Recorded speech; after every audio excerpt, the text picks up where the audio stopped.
I got so much more.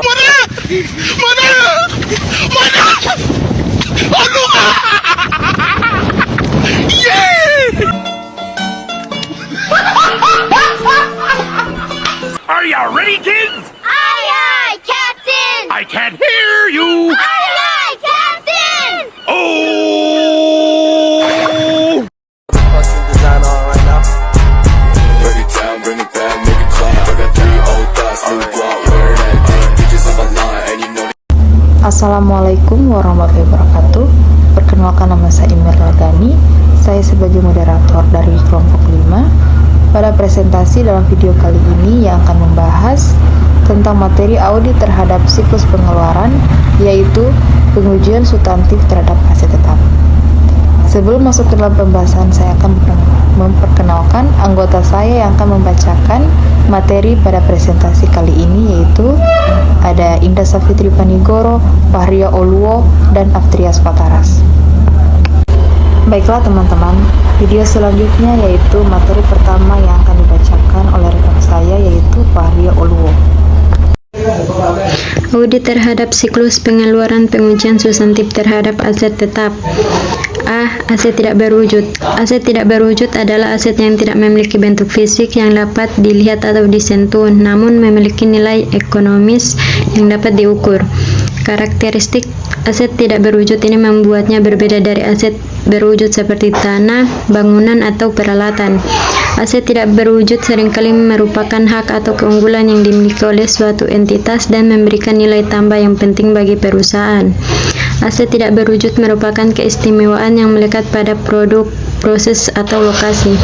Keistimewaan yang bersifat eksklusif mungkin diperoleh dari pemerintah, namun aset tidak berwujud meliputi 1. Goodwill, 2. Merek dagang, 3. Hak paten, 4. Hak cipta, 5. Lisensi, 6. Franchise, 7. Hak pengguna teknologi. Slide selanjutnya akan dibacakan oleh teman saya. Prinsip akuntansi berterima umum dalam penyajian aset tidak berwujud di neraca.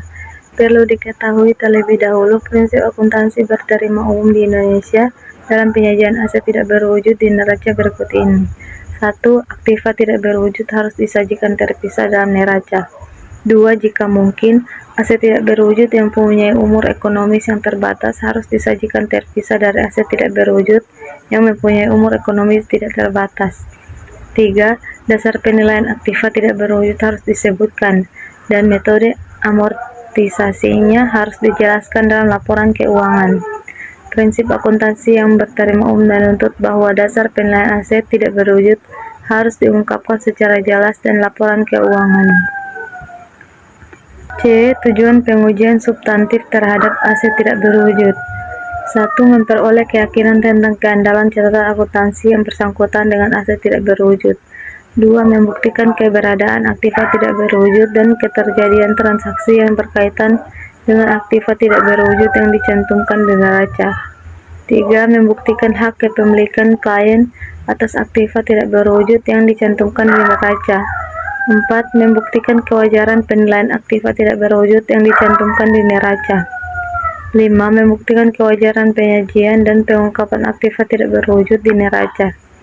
Dengan melakukan ini, auditor bisa memeriksa apakah informasi yang disajikan tentang aset tidak berwujud mencerminkan secara akurat posisi keuangan entitas pada tanggal neraca.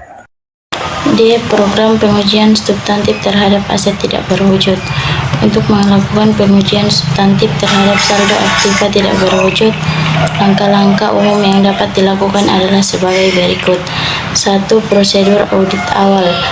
Pemahaman terhadap entitas, pahami aktivitas bisnis, industri, dan lingkungan operasional, jenis-jenis aktiva tidak berwujud yang dimiliki oleh entitas, dan faktor-faktor mereka.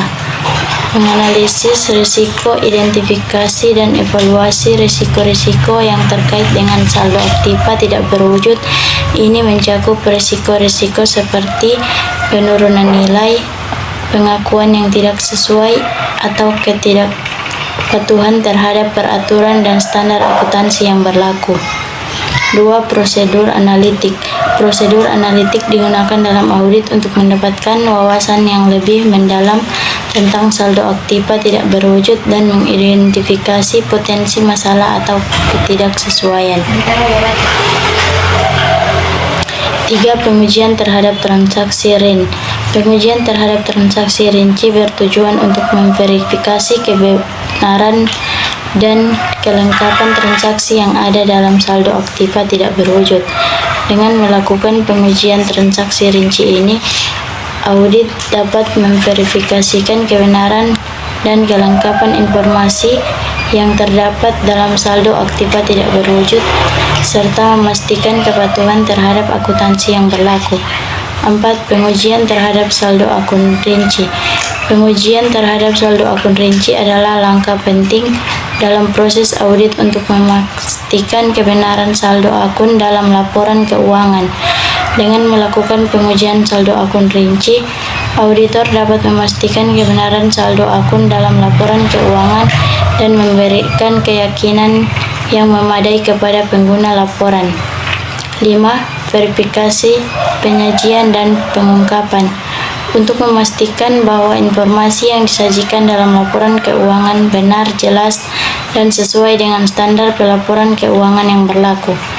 Dengan melakukan verifikasi, penyajian, dan pengungkapan ini, auditor dapat memastikan bahwa laporan keuangan menyajikan informasi yang akurat, jelas, dan relevan bagi pengguna laporan.